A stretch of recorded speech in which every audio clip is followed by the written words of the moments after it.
And we're live. And we are live. And is it live or is it Memorex? You know, you're probably the only person of your age group that understands that reference. I go back to the 8-track tape era. So, it's a long story. Anyway, Yeah. No, Ericka, I'm old. I'm old, what Robert. I know it doesn't um, look like it. you are not nearly as old as I am. Just not even, Methuselah has nothing on me, okay? In any event, I am really excited for today's show. We have live from Israel tech influencer, global speaker, ardent pro-Israel supporter, defender, activist Hillel Fuld back with us Yeah. again.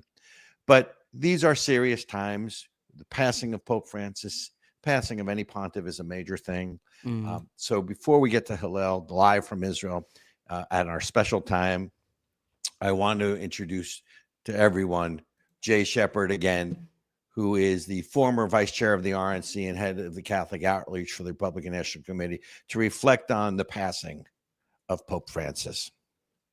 Jay, Thank you, welcome Robert. to the people. Welcome, Jay. Thank you, Robert. Hi, Ericka. I think it's important for the world, whether you're Catholic or not, to understand the impact that losing a pope has on the world. They are the clerical voice of our faith and the Christian faith as well. And I think whether you are a big fan of Pope Francis, whether you don't like him at all, whether you think he's an illegitimate pope, I think it's really important at this time that we come together and we pray for the repose of his soul. This is a man who is a great man, a great Catholic. And when you look at his gifts, they are very much in the pastoral realm. He cares about the common man. He cares about the immigrants. He cares about the poor. He took on the name of St. Francis, who is the patron saint of the poor. It gives you a good idea on who he is and what he represents. And there is a difference, however, between being pope and being a local pastor. He is very well known for caring about each and every individual in this world. But one of the important parts of being pope is to clarify the faith. And I think that's where we've all had some bit of an issue with him. Whether you are liberal or whether you are conservative, there's a lot of questions that he brings to the table. When we talk about things like gay rights, LGBTQ plus community, he wants to bring everyone into the church. And he tries to find a way of being very inclusive. But he always seems to come up a little bit short, where he'll talk about blessing those that are in same-sex relationships, but he knows that he can't go past sacred traditions and bless gay marriages. So there becomes conflicts with him. There are other conflicts where, let's talk about abortion. He's been a very, very strong proponent of the life, that abortion is wrong. But yet he doesn't go far enough to condemn those that are in the abortion industry. And when I say abortion industry, I'm talking about the Joe Bidens and the Nancy Pelosi's who work and fund abortion. So he goes halfway there. So there's never seems to be a completion with him. He also knows the difference between what is Catholic dogma and what is his personal opinion. As Pope, he has never changed the dogma of the Catholic Church. He has never changed those guidelines and the rules that we all live by. He's very outspoken about some things like climate change. And he based it on us being stewards of the environment and stewards of the world. But it is not speaking as the Pope. He does a great deal of virtue signaling, where he wants to make the Catholic Church open to everyone and every idea. He talks about bringing women in, and he's done a good job in terms of bringing women into certain areas of the Catholic Church. But he never goes and pushes past sacred tradition. They will not be priests. There are certain roles that they excel at and that they can contribute to the faith. But he knows that Catholic tradition talks about the priests being men. So it's very important that we talk about sacred traditions. And in the past, Pope John Paul II and Pope Benedict spoke very much about being a strong, faithful church, where Pope Francis wanted to make us a bigger church, but not quite as devout. So I think those are kind of things that we have to take a look at, of where has he gone? What has he done? What's his impact? His impact is to making the church more open to a lot of outside groups. But he was very careful not to change Catholic dogma. One of the other things I want to talk about, especially with your guest that's coming up, is his view on what's happening in Gaza, what's happening in Israel. He's carried on the tradition of the Catholic Church to speak out against anti-Semitism. He's been a very vocal proponent of saying it is wrong to judge and to be hateful towards our Jewish friends. You know, the Catholic Church is built on the Old Testament and Jesus fulfilling the prophecies of the Old Testament. So I want to end by talking about the last thing that he said, the last place that he went the night before when he spoke to the people. And just so you know, there's 1,000 Catholics in Gaza, and he spoke to them at the church, the last remaining church in Gaza, the Catholic Church, every single night. And he did the same thing on Saturday. So one of the things that he did was and I'm going to read his exact message to you. And you'll see a little bit of his wording where he firmly believes in taking the position and standing next to those he feels is most in need, those who have the smallest voice, without going fully there, and always taking an opening so that you can interpret it and read it the way you want. And here's what he said. I would like us to renew our hope that peace is possible from the Holy Sepulchre, the Church of Resurrection, where this year Easter is being celebrated by Catholics and Orthodox on the same day. May the light of peace radiate throughout the Holy Land and the entire world. I express my closeness to the sufferings of the Christians in Palestine and Israel, and to all the Israeli people and the Palestinian people. The growing climate of anti-Semitism throughout the world is worrisome. Yet at the same time, I think of the people of Gaza and its Christian community in particular, where the terrible conflict continues to cause death and destruction and to create a dramatic and deplorable humanitarian situation. I appeal to the warring sides, call a ceasefire, release the hostages, and come to the aid of starving people that aspires to a future of peace. And Robert, one of the things that he's always talked about is taking the position of those most particularly in need at any particular time. He was one of the first to come out and talk about releasing the hostages. But at the same time, he is not as strong in his support of Israel as he has been in the past. And I think that's reflective of who he is, that he looks at the situation where it is at that particular time and picks a side. So I'll let you and Hillel talk about what side he's picked and where we are in Israel right now. That's my comment on the passing of the Pope. Let us all pray in repose of his soul.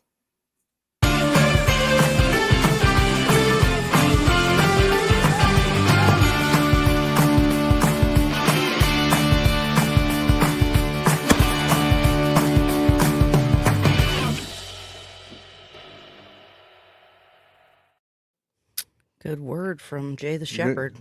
Good word from Jay the Shepherd. And let's bring in our special guest from Israel, Hillel Fuld, tech influencer, global speaker, huge pro-Israel advocate. Hillel Fuld, welcome to Of the People. Thank you for having me back. Yeah, good morning. You know what? We do this show weekly. You can come back weekly as far as I'm concerned. We would just have to figure out the time difference. Yeah, what time is it? I said good morning, but what time is it there? 7:10 p.m. Oh, well, good evening then, sir. So it's almost, he's not quite at the age where he goes to bed at 9 o'clock yet. I'm getting there. Yeah, but those days are coming. So before we talk about Pope Francis, I want to get your take on him because I see him as a great religious leader, although I don't think he had the moral clarity of some of the popes that came before him, for sure. But before we do that, one of the things that we really want to hear is the latest update on the ground in the war against Hamas and obviously Hezbollah. What's going on in Israel? Because honestly, we don't hear about it in the press anymore here. Sure. So I think Good question. Hezbollah, I don't want to declare them dead because, radical Islam doesn't know surrender, but they're, for all intents and purposes, gone. I mean, the Beeper operation basically destroyed them. And, there's talk about them disarming and basically handing over their weapons to the government in Lebanon. We'll see what will happen, but I'm not too concerned with Hezbollah as far as, a future threat on the state of Israel. What's going on in Gaza is that we were basically changed policy as far as how we're handling the pressure on Hamas to release the hostages. And what we're doing now is we're basically advancing in Gaza and seizing, more parts of Gaza as a pressure tactic for them to release the hostages, because we know very well that they being Hamas could not care less about dead Palestinians. In fact, for them, that's a PR prop. Every time a Palestinian dies, they could use it against Israel. They're hiding underground with the regular Gazans hiding in the line of fire. So they don't care about dead people. There's not many things they do care about, but land is something they care about. So Israel said, all right, no problem. You're not going to release our hostages. We'll take more land. This is something we should have done a long time ago, but Biden, of course, handcuffed us and didn't let us do what we needed to do. But Hamas right now, I don't want to jinx it or anything, but they're basically hiding underground. I mean, I've family and friends in Gaza, and there's no sign of Hamas anywhere. Not to say that they're gone; they are underground, and they're popping up like insects. There was an incident a couple of days ago where I think it was a Bedouin soldier, IDF soldier, was killed, and 3 combat female soldiers were injured severely when a Hamas terrorist popped up from one of his tunnels and shot a anti-craft missile basically at them. And it's terrible, but generally speaking, they're hiding underground. There's not much going on, and there's kind of anticipation to see what the next phase will be. And the next phase will be entering much more combative areas within Gaza, and you can expect a lot more unfortunately casualties. Israel, when we fight with terrorists in such a dense population, it's unfortunately bound to lead to casualties. But time will tell. Right now, as of about an hour ago, Trump and Netanyahu had a conversation about the war, about the tariffs, about Iran. They both tweeted and said that it was a great conversation. They're on the same page. So we'll see what happens next. So there's really now a ground war in Gaza, right? I mean, essentially, that's what you're talking about. That the only way to pressure Hamas really to fully surrender outwardly and openly is to take more land and sort of force them into capitulation. Right. I mean, it's also important to remember that Israel handed Gaza over to the Palestinians in 2005, and so I obviously, or maybe not obviously, but I was very much against that move, the disengagement. And so from my perspective, this is a repair of that historic tragedy that we did. We kicked 10,000 Israelis out of their homes forcefully and handed it over to the Palestinians, who then immediately elected Hamas and made it into a terror base. So, Wow. Us taking more land in Gaza is correcting that historic mistake. No, I appreciate the update. You'd be surprised, or perhaps you wouldn't be surprised with the blackout of information, intentional or otherwise, on this side of the Atlantic as to what's going on a daily basis, because everyone now, certainly in the anti-Trump forces, mostly on the left, but some sort of never Trumpers still remain. It's now 2016 all over again, which is stop Trump at any cost, and it drowns out almost anything else in the news. So I appreciate the update. I want to talk a little bit real quickly about your take on the passing of Pope Francis, because my perspective, as I mentioned earlier, is while I think he had great empathy for the oppressed, if you will, or as he perceived it, that I don't think he had the moral clarity that perhaps that popes came before him. Obviously a huge influence across the world amongst the Catholic community, but there is really now an opportunity with a new pontiff. So speak a little bit about the impact of the passing of Pope Francis and what you'd like to see with this, not who, but what you'd like to see when a new pontiff is selected. Well, first of all, I'll admit kind of, that a post that I wrote about it, perhaps I should not have written that post. Maybe it was a little bit too, just acting out of emotion, and I wrote something along the lines of, the famous verse where God says to Abraham, "Those who bless the Jewish people will be blessed; those who curse the Jewish people will be cursed." And we know the Pope held up a doll of Jesus in a kafia, and he was very vocal about the Palestinians and the genocide in Gaza, quote unquote. And he pretty much chose sides. And I want to give him the benefit of the doubt and say he did it from a place of compassion. I do believe that. I don't think he was an evil man by any means, but I think he was, you can call it a lack of moral clarity. I might call it confused. And many people around the world are confused. I think the media plays a big part in that, but you don't have to be a rocket scientist to realize that the genocide lie is a blood libel. And again, you don't have to be an expert. You don't have to be a military strategist. If Israel wanted to commit genocide, Israel would commit genocide. It would drop a bomb in Gaza and flatten it. Why are we sending soldiers on foot and risking our own children? Obviously, we're not looking to commit genocide. It's just an absurd lie. So the fact that he echoed that and spoke about that was deeply offensive to me and to many people in Israel. So, I wrote he chose to curse the Jewish people, and now he's gone. Obviously, I'm not implying that he died because of this. And again, it might not have been the smartest or most sensitive post that I ever wrote, and I was strongly considering removing it. I might still remove it. I don't know. But it's important to emphasize here that I think one of the biggest problems in the global community, and I'm not talking about the extremists or the anti-Semites, I'm talking about the normal, moral, intelligent people, is that they create this big equal sign that there's two sides to this war. There's Israel and there's Hamas. There are no two sides to this war. We're not equal. There's no equal sign here. There is a sovereign nation that wants to live in peace and has done everything to live in peace, and there is a terrorist organization of rapists and pedophiles who will do anything to prevent us from living in peace. And that's the whole thing.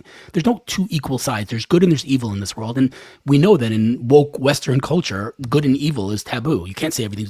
Everything has to be different. There's no good and evil, but there is good and evil. And we know that. So, people that create that equal sign as if there are two equal sides to this war, again, are I would say morally confused. No, and I appreciate that and agreed. So what could a new pontiff do to sort of, because you're not the only one who has this opinion. I've certainly spoken to enough people that there was really, great concern, especially with the you're right, the doll of Jesus in the kafia was really I think crossed the line for a lot of people. I mean, it was just, especially given the power and the reach that the Pope has. There's going to be this struggle within the Catholic Church, or when they go to enclave to select a new Pope, and most people think that being sort of, I hate to use the word, but a woke Pope is going to be succeeded by another one, and I think the leading candidate is I don't remember the Cardinal's name, but the one from the Philippines who's Asian, might be the first Asian Pope. But what can they do to heal the breach? Because I think this has a risk of getting worse for Israel, with regards to leadership coming out of the Catholic Church, depending on who's the pontiff. Yeah, I mean, I can only hope that whoever it is will strengthen the bond between the Christian nation and the Jewish nation. At the end of the day, we share so much from a theological perspective, and I just hope that whoever it is has the moral clarity to differentiate between, like I said, a genocidal terrorist organization and a sovereign nation that just wants to live in peace, and understands that in Judaism, one of the, I would say, biggest, most fundamental pillars is peace. We pray for peace 100 times a day in our prayers, and it's what we stand for. Shalom means hello. It means peace. It's the name of God.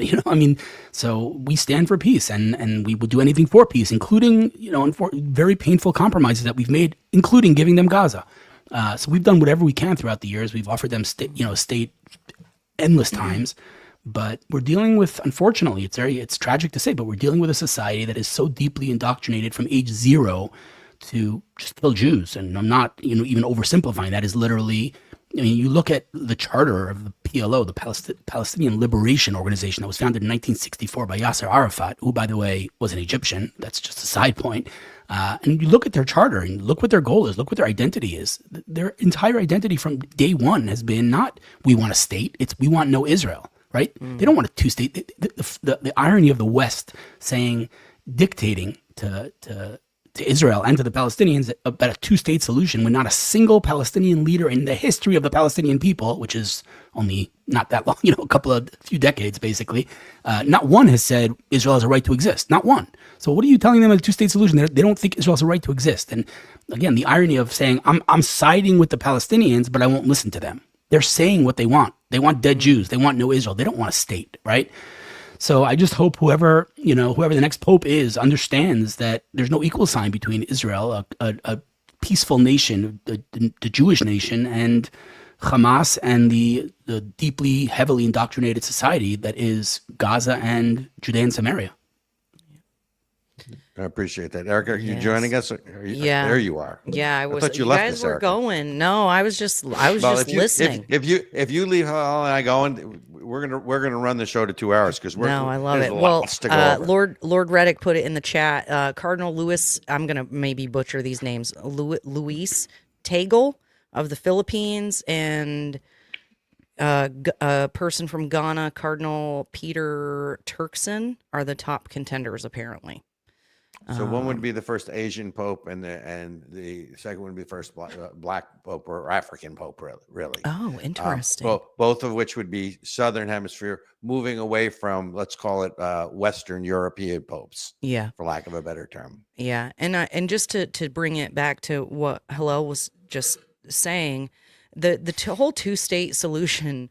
Whenever I hear someone say that, I'm like, okay, I am old enough to remember. Okay, I turned 47 this year. Okay, that You're means old. I have been listening to these fools talk about a two-state solution literally my entire life, and it has never worked. There's always the ceasefire and the promise, and then the frickin' Hamas just bombs people again.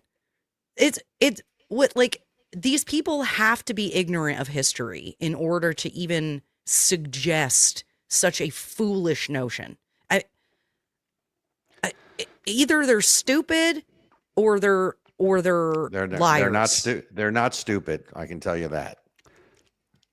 I mean, I think the hatred of Jews makes people pretty stupid. If I'm being totally honest.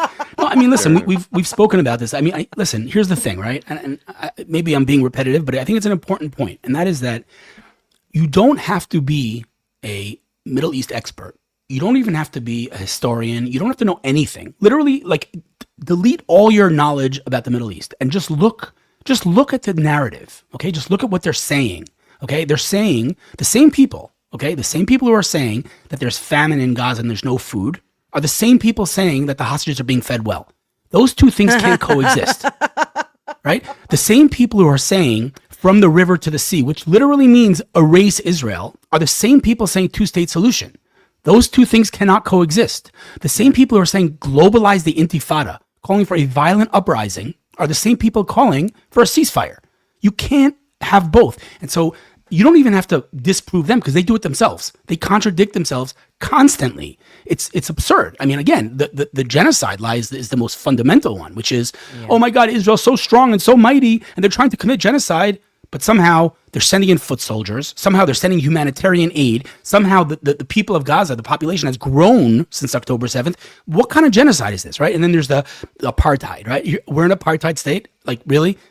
We have anti-Zionist Muslims in our parliament. Okay, try walking into an Arab town in Judea and Samaria. There's a big red sign that says, if you're a Jew, you can't go past this point. That's apartheid. Wow. Can you imagine if there was a big red sign in the entrance to a city in the United States of America that says, if you're black, you can't go past this point? No blacks, no. That is apartheid. Yeah. That's apartheid. There were those signs, and there were signs growing up, no Jews allowed as well. So I got that. Yep. So you mentioned the global intifada, and I actually, in preparation for this show, I actually went on AI and I said, give me a list of all the countries where there has been a rampant increase in anti-Semitism. And I got a list of about 25 countries in the world.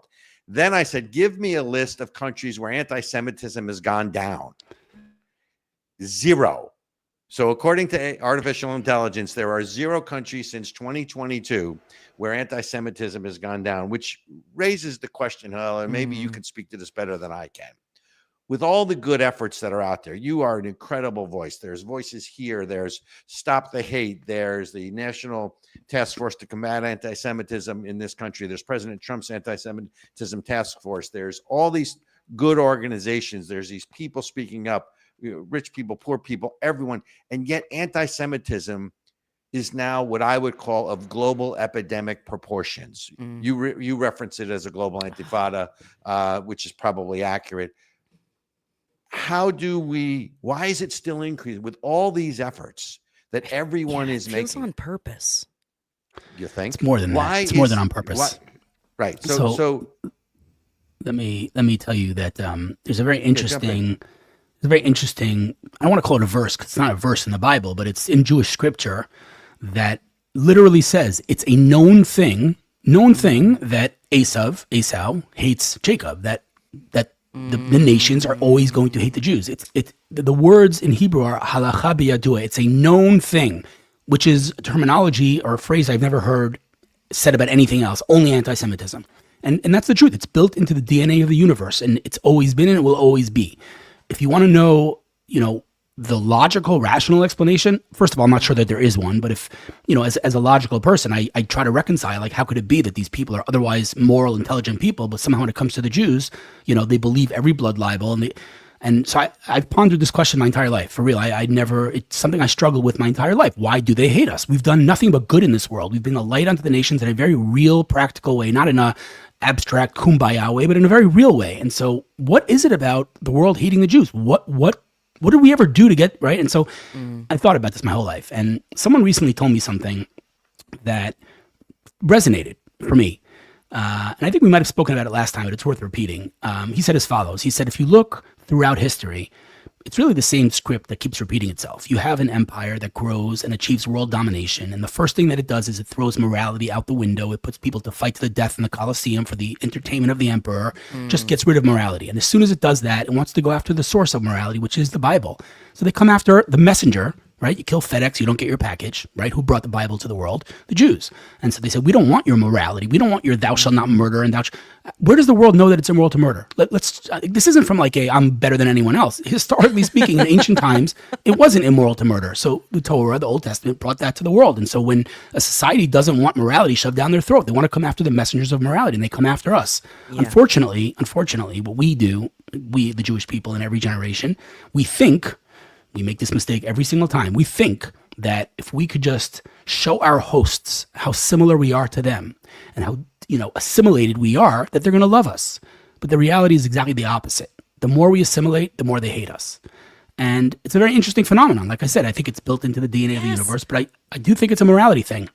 Well, and then it drives me up a wall when, because Christians have a same problem, right? So we have the same moral foundation, right? And then instead of just sticking to it and being like, yeah, no, sin is sin.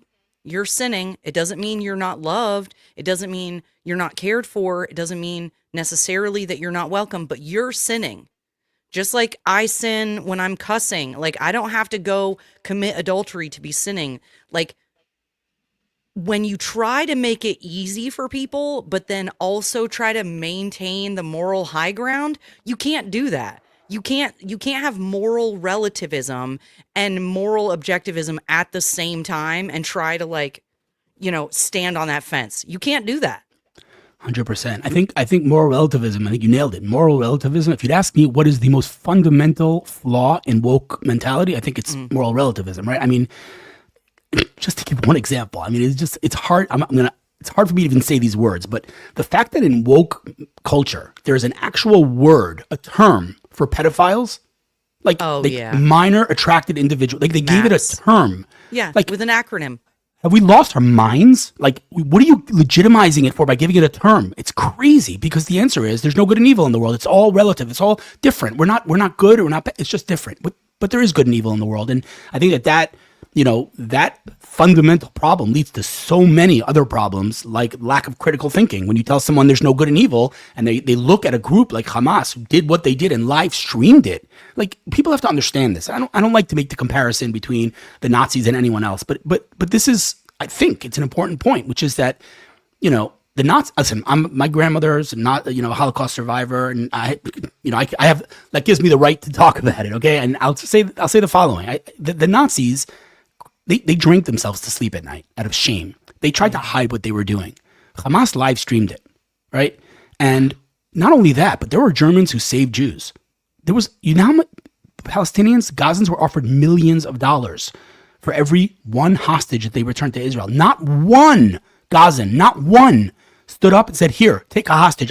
And $5 million, I think it was. Not one. So I can't help but compare these things, right? And then, some might say, but the Nazis killed 6 million people. As if Hamas wouldn't kill 6 million Jews if they had the chance. Come on, right? So again, better or worse, it doesn't matter. We're dealing with literal evil. I mean, real life monsters, and whoever can't recognize that has a broken moral compass. But in Western civilization, in woke culture, this is what we do. We tell people not to use their brains. It's very, very dangerous. Very weird. So, before we have to go to break real quick, but before we go to break, a quick question for you, because the other thing we're seeing here in the media is there is now at least a nascent anti-Hamas protesters in Gaza. Is that legitimate, or is that a prop? What is that? Because it falls back to me, Hillel, on the question of how do you break the cycle of indoctrination and violence in a culture like that? Because even successfully defeating Hamas now, the youth are so indoctrinated that the next generation is just going to carry on the fight. So when you see these anti-Hamas protesters, you have to wonder, is it legitimate? It's a good question. I got to be honest. I've been torn on this since day one when they started protesting, because on the one hand, if it's legitimate, why is Hamas not firing into the crowd and just killing everyone? I mean, this is what they do. This is what they did in the past. Any of their protests, anybody who stood up against Hamas was murdered, basically, right? So why is Hamas not doing anything about this? On the one hand, furthermore, I mean, I don't want to, God forbid, imply that there are no innocent people in Gaza. There are innocent people in Gaza, but, and this is an important point, thousands of quote unquote innocent Gazans marched into Israel on October 7th, not Hamas. Innocent Gazans, quote unquote. I call them innocent, right?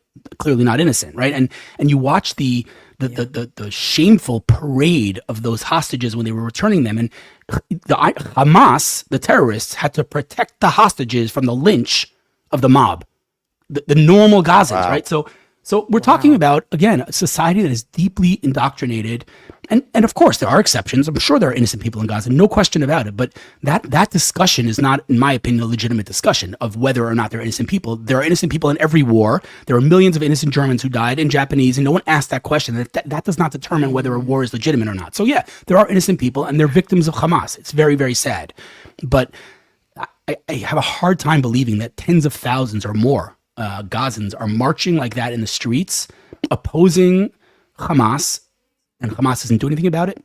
Hard to believe. My soul, as someone who believes in humanity, wants to believe that it's true and that these people have seen the light. But my cynical, realistic mind is saying no chance in heck that's real. What would it be? What do you think? Like, oh, it's obvious. If it's not authentic, it's Hamas paying people to protest so that the world will say, look how many innocent Gazans there are. They're innocent. Stop the war right now because of all the innocent people in the streets. That makes a lot of sense. Again, I don't have any intel on whether this is legitimate or not, but if it's not authentic, it would make a lot of sense. It would be a good move. Propaganda. Yeah, they're playing to the Western moral equivalence, basically, is what you're saying. Well, if they are, it's a interesting move. But you know what else is an interesting move? That was a bad transition. I can't even justify that. It was so bad, you guys. I tried. I was trying. It's time to take a quick break to hear from our sponsor, Israel Appreciation Day. You guys make sure to go to the website, get your merch. If you're looking at the merch, that's right. Go. Robert's got merch. The t-shirt on. We got mugs. We got t-shirts. We got sweatshirts. All kinds of stuff. So definitely go check it out, and let's hear from them. Hello, and thank you for being here. This is the first ever Israel Appreciation Day. I believe in the words of Israel's first leader, David Ben-Gurion, who said, "One does not write history, one makes history." The history of the Jewish people is one of rising and flourishing, despite thousands of years of being attacked, exiled, and scapegoated. And I'm honored to join all of you in celebrating the first annual Israel Appreciation Day. And there are many reasons to appreciate Israel. It's one of America's closest allies in the world. It's a safe haven for persecuted people, and it's a wellspring of innovation. The land of Israel was given to the Jewish people, not by the United Nations, but by God himself. Well, no one wants to fight. I'd love not to have this weapon, to be in a bulletproof vest, to serve in the IDF. We cannot allow the worst instincts in our society to win. We must stand proud and we must stand tall. This is the Jewish moment, when the Jewish people stands for life over death and shows the lost and confused West how to survive. From the Chalutzim, the pioneers, the original and early inhabitants of the land, even before the official creation of the State of Israel in 1948. In my mind, one does not have to be Jewish to support Israel in their battle against the evil that is Hamas. One only has to be human. Our Jewish community is stronger than ever. And Israel's two things. It's not just a place, it's also a people. We're only a generation away from the Holocaust. And understanding, yes, it could happen again. My daughter came home and said, is there going to be another Holocaust? I couldn't live with myself if I didn't stand with Israel and the Jewish people at this moment in time when they most need us. A free press during the Israel-Hamas conflict has provided real-time updates on terror attacks. And if we don't learn from those conflicts and wars, we're doomed to repeat the same mistake. And it takes a lot of courage and a lot of strength to come out and be a voice of one sometimes. What did you do professionally prior to October 7th? It is your duty as a Jew to shine the light. Go on to social media. Why would you flourish under persecution? And the answer is that's our nature. That's always been our nature. When our enemies terrorize us and they come after us, what you see is a direct correlation to innovation. The nation of Israel lives.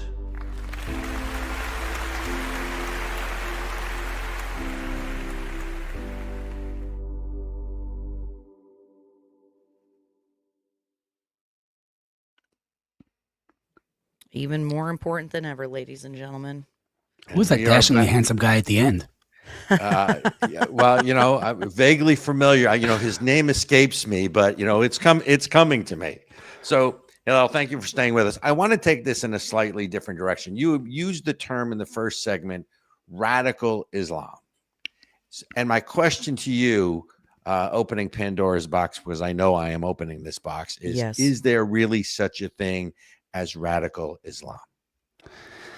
It's a fantastic question. I think if we're going to be totally transparent and not politically correct, I think we need to talk about this word, Islamophobia. What is a phobia? A phobia is an irrational fear of something. Now, you tell me how a religion with 1.8 billion members, out of which, let's be conservative, 10%, probably more like 20, but let's say 10% are radicalized. So 10%, 180 million people dedicated to my destruction and your destruction and our death. How is a fear of that irrational? That's the most rational fear in the world. Furthermore, every single terrorist attack committed by a Muslim is accompanied by the chant Allah Akbar. So it's not this person happens to be Muslim. He's doing it in the name of Islam. He's doing it in the name of Allah. So to fear a religion, that just brings so much darkness to the world is not an irrational fear. It's a very rational fear. Now, please don't misunderstand what I'm saying. I'm in no way implying that there are not millions of peaceful, innocent Muslims. There are. But it only took X amount of Nazis to do what they did and X amount of Russians to do what they did. And the rest, the vast majority, who were the majority, were silent. And so the majority that's silent is irrelevant. They're irrelevant.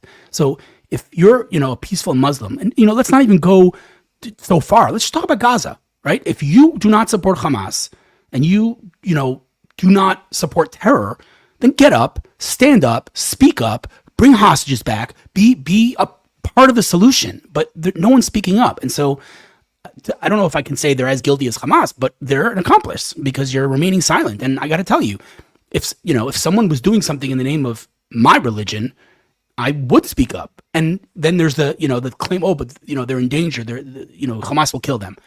I hear that. That doesn't change the fact that there's nothing in this world that you can do to me that would lead me to behave the way Hamas behaves, right? So you got to speak up. And listen, it's a scary thing, but we've heard that thought before of, we're just following orders and the Nazis will kill me. You got to stand up. You got to stand up and do what's right. And listen, if enough people stand up, then maybe they won't. Hamas is not going to kill 100,000 people. I mean, so I have a real problem with the concept of the rest of the Islamic world not speaking up. So, is there such a thing as radical Islam? Yeah, there are radicalized Muslims, Islamists, and there are not radicalized Muslims.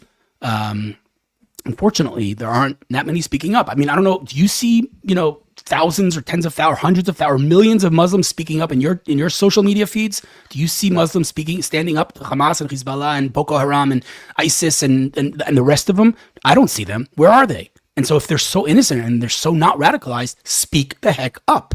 But they're not. So it's a fair question. I don't know. How do you define radicalized? Well, that's why it's nice to be on this side of the microphone, because I get to ask the questions. I don't know if I have to answer them. But good Jews answer questions with questions. The thing. Exactly. Then at least in some small sense, I'm a good Jew, so I feel much better at that. But I want to take this one step further, because you hear advocates, and look, there are good people and bad people in all faiths and all religions and all. I mean, so we're trying not to paint with a broad brush as we speak. But I am one of the few people who have actually, read the Quran, right? And it is the only holy doctrine that I know of where it says it's okay to kill the infidels, right? So and by the way, if you go to Surah, it's in the Bible. It's 3:6 Acts 4:2. Wait, okay. Oh no, that's right. It's not there. It's definitely not there. We definitely are not allowed to just murder people. Wait, but just I want to put it out there. So Okay, so if you go to the second surah, which one is it? It's the Al-Baqarah, it's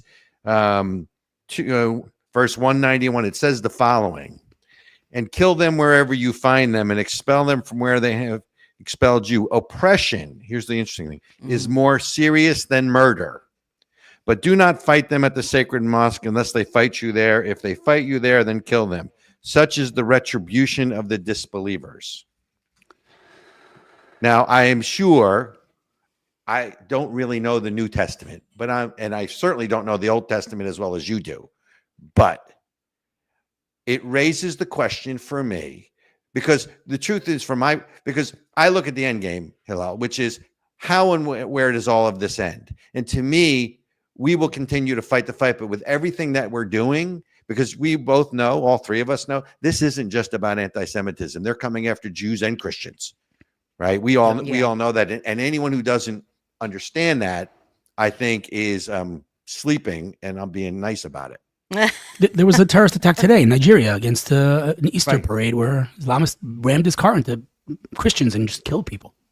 Wait. You mean that Muslims in Ethiopia are committing genocide against the Christians? I'm shocked, because the media doesn't report it. Of course not. Right. No Jews, no news. No Jews, no news. But here's my question and it's a long one, so bear with me, and I apologize. But it's right now, I look at everything that we're all doing across the world to try to combat anti-Semitism, even though anti-Semitism is the tip of the spear, right? Because it's the Judeo-Christian values that they're coming after. But to me, when I read that coming from another holy book, the Quran, it's really going to take the Muslim community to stand up, like you were just talking about, to combat this within their own faith. Is it not? I mean, what am I missing here? Not missing anything. It's people like to quote the Talmud and all kinds of extreme things that it says in the Talmud. This is an important point. Okay, the Talmud is not the equivalent of the Quran. Okay, the Torah is the 5 books of Moses. The Talmud is a book of the Pentateuch. Right. Yeah, the Talmud is people having a discussion. That's literally what the Talmud is. There's no practical bearing to the things that are written in the Talmud, and the anti-Semites like to quote these crazy things that are written in the Talmud as if that's Jewish law. It's ridiculous. Quran speaks very clearly, and like you read, I have on my phone 50 different verses from the Quran that basically say the same thing. And so, the Quran is fundamentally, it's sad to say, it's fundamentally violent. It is. It's violent, and killing the infidels is not, it's not just a small, it's a fundamental principle. This is what they do, and it's not just theology. It's not just it's what they do. It's it's their mission. They speak clearly, and I have to say that, in the video from that we just showed, the Israel Appreciation Day, one of the people who spoke was Melanie Phillips, who I'm a huge fan of, and I met with her a couple of weeks ago about her new book, and her new book basically says the concept is that the reason the West is failing and radical Islam is rising is because radical Islam stuck to their sources, their heritage. Now, of course, we don't agree with their heritage, but we in the West, we're erasing these Judeo-Christian values upon which we were built. And we need to go back to the beginning, go back to the drawing board and remember who we are, where we came from, because the more we erase God and the more we erase religion and we embrace only secularism, we end up, falling like all the other empires in history. So I think it's a very fair point. And again, while I disagree, obviously, with the Islamic teachings, they are sticking to their teachings, and that's why they're seeing success, I think. Well, that and a birth rate. Yeah. Well, that's part of their teachings. Yeah. Absolutely. So let's take this one step higher up then. Is there a connect? To me, I think there is, but I would love your opinion. Is there a connection between what, let's just refer to it as radical Islam, just for ease of conversation, and globalization and multiculturalism, right? Oh, wow. Oh. Listen, I want to say something. By the way, did I tell you these were going to be easy questions today? I didn't sign up for this. No, I'll just, it's important for me to mention something here that I wanted to say before and I forgot. And that is that, we're talking about radical Islam. We're talking about terrorist organizations. We're talking about, innocent Gazans. Guys, my brother, late brother, Ari Fuld, who, many people who are viewing may not know, was murdered in a terrorist attack 6.5 years ago. May his memory be a blessing. Thank you. By an Arab kid, a Palestinian kid, not a Hamas terrorist, not a kid who was oppressed. He had no oppression, no occupation. He woke up one day and said, today's a good day to kill a Jew. And so he did. And so let's not pretend that it's just Hamas. I was told, and I don't have the data to back this up, but I was told that it's accurate, that more regular Gazans came into Israel on October 7th than Hamas terrorists. And again, whether it's more, it's equal, it's a little bit less, doesn't matter. People don't realize it. Thousands of regular Gazans, quote unquote, came into Israel and did what they did. And not only that, but the hostages that were released have said that they were held in the living rooms and the bedrooms of regular Gazans, of doctors and of lawyers and of teachers. Like this is the regular Gazans. So, I don't, like you said, don't want to paint this a broad brush and say everyone. Of course not. But it's a society deeply indoctrinated, and it needs to be denazified. That's really the bottom line. Well, yeah. Sorry, something you just said made me think of this. We know that in occupied Germany, that Germans had to go along with it. Right? They had to. That's the Nuremberg defense. I'm just following orders. We had to go along. Oh, we were afraid for our lives, and so we didn't dare speak up or fight back. Well, that did not save the Germans from the consequences of their government's actions. So the idea that let's just say Palestine and Hamas are two different things, or Palestinians and Hamas are really two different groups, and really Hamas doesn't represent their feelings, and really they're just under a terrorist occupation of Hamas, right? Let's just say that's true. Why then would the Palestinian people just be given a pass to allow their government to be terrorists? Like, no other country gets to be terrorists and then not have consequences for it. And first of all, I have to jump in. There's no such thing as the Palestinian people, but you get. I'm trying to, for sake of your language here. But yeah, you're 100% right, and let's not forget that Hamas didn't come into power. They weren't self-appointed. They were elected by the Palestinian people after Israel gave Gaza to the Palestinian. Again, we're saying, by the way, I have to, you're 100% right. We keep using the word Palestinian for lack of a better term, but Gazans. Golda Meir was a Palestinian. I mean, we have artifacts, we have archaeological evidence. Palestine was Israel. So we're calling them Palestinians for just lack of a better term, but let's just be clear that they're Jordanians and Egyptians. Again, the father of the PLO, the man who invented the Palestinian identity was Yasser Arafat, who was an Egyptian. He was born in Cairo. So there is no Arab Palestinian Oh my God! people. I'm falling into their semantics. But here's the thing, right? That's why it's Judea and Samaria. That's not Gaza. Exactly. It's not the West Bank. It's Judea and Samaria. But the words matter, And so the reason that the world likes to use the word West Bank is because if they use the word Judea, it sounds a lot like the word Jew, doesn't it? And so that kind of, implies that Jews are indigenous to the land, which is the opposite of their entire narrative. So they say, let's not call it Judea, let's call it West Bank, right? So words do matter. So again, we're calling them Palestinians just because I don't have a better term to use, but there is no such thing as an Arab Palestinian. But yeah, they voted for them. Listen, in 2005, when Israel handed them Gaza on a silver platter, there was not a single Jew left in Gaza, not dead and not alive. We dug up our dead. Wow. Like, people don't realize this. We dug up our dead from Gaza so that the Palestinians wouldn't mutilate dead bodies, which we now know they would have. And there was not a single Jew in Gaza, and we handed it to them on a silver platter. They could have made paradise. They had billions of dollars in foreign aid. They had amazing real estate on the water. Like, they could have built paradise. What did they do? They built a terror state. So I don't really feel bad for them. I feel very bad for the people that really do want to live a better life, and Hamas does not allow them to do that. But as a whole, I do not feel bad for their society, because their society elected Hamas and their society chose a path, and that's the path of terror and murder and anti-Semitism. And it's hard for me to show compassion because, as we know, in Jewish scripture, when you show compassion to the evil, you end up being evil to the compassionate. And so I think it's, I don't know if you want to get into this, but it's a very big misconception that I get a lot whenever I, let's say, post about, some Hamas leader being eliminated. And I always get the woke, person in my comments saying, we don't celebrate death. It's not a Jewish value to celebrate death. It is, again, I don't know how deep you want to get into this, but that is such a misconception. Let's go deep. All right. So we just celebrated Passover. Okay. And Pesach, Yeah, Pesach. So we know the stories. We got to the Red Sea, and behind us are the chariots of the strongest empire in the world. In front of us was the sea. We were trapped.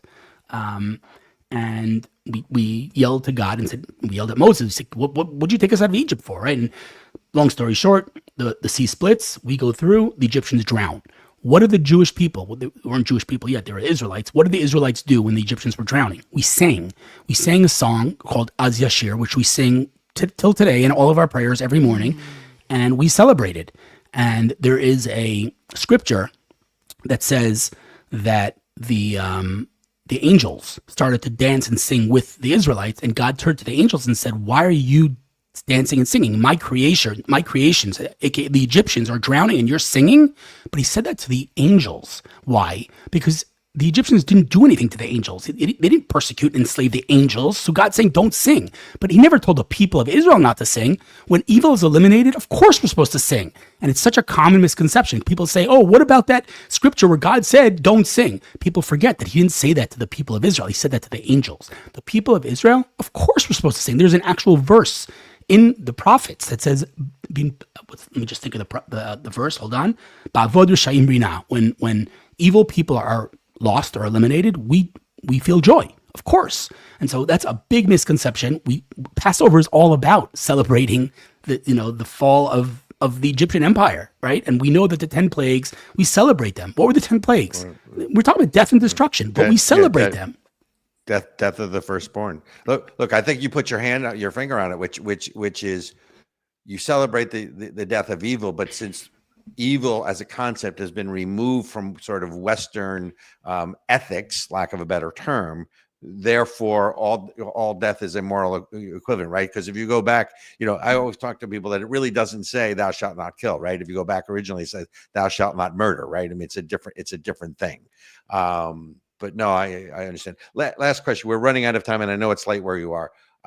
What role does social media play, in your opinion, in the rise of hatred or just anti-Semitism, but in general? Because I think on the one hand, social media can be such a way to sort of cut through the cacophony of noise, and let's call it the establishment media, to talk directly to people on a populist level.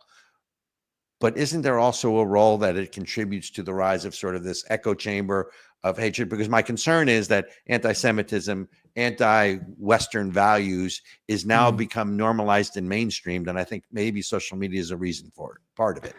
Yeah, I think social media and media in general is fundamentally broken, right? Social media is built from the ground up to encourage division, hatred, poison, right? That's what the algorithms like. That's what the algorithms will show you. They will not show you unity and love and harmony. That's just not going to get clicks, right? And so the algorithms love the hatred. And so when all you see in your feed all day long is hatred and hatred and hatred, it becomes, okay, this is the cool thing to do, right? Let's go on TikTok and start a trend praising bin Laden. I mean, you can't make this stuff up, right? So social media, on the one hand, can be the biggest megaphone the world has ever known, and it could be incredible and do incredible things. And I've had stories over the years that are incredible. But like most things, when it's abused, it can be extremely detrimental and dangerous. And so, unfortunately, today, in such a polarized world of just so many conflicts, internal, external, social media, unfortunately, is the fuel to the fire. Yeah, it's sort of like people who do things when they're driving in their car that they wouldn't do outside the car when they just feel this insulation, I suspect. Hillel, we're coming to the end of our time. I really want to thank you for taking time to just join us again. It's so helpful for us on this side of the Atlantic to sort of get out of the cacophony of noise. Ericka, why don't you take us home and finish it? But from me to you, thank you so much, as always, for making the time and for all the good work that you do, shining the light. Yes. Thank you. Yes. Thank you, Hillel. Thank you for being here today. And thank you all for watching today. If you've got something. And where can they find Hillel too? That's the other important thing. Oh, that is a great question. We've got all of his links in the description of this video. So definitely go check out the description and the links to visit him. Well, you want to read some of them off. What's your primary platform? X, Twitter. X. Okay. All right, you guys, you're going to have to go to Twix. X. It's not late. Hey, it's not late here, Ericka. He's got an excuse. What's yours? I have no good excuse, ladies and gentlemen. She likes chocolate. What's wrong with liking chocolate? Twix is good. Right. So it's on X. He's Hillel Fuld. So HILZFULD. You guys go check him out on X. And check us out on X and Rumble. If you guys aren't watching on those two free speech platforms, you may be missing out on content from Of the People. So go check out Rumble and X. If you're watching somewhere else, check out our sponsor, Israel Appreciation Day. Buy some merch. If you've got something out of this video, leave a like, share it with your friends, subscribe to the channel. And if you've been hate watching, we appreciate your assistance with the algorithm. So we love it. We love all the engagement, ladies and gentlemen. So come back and see us next week. And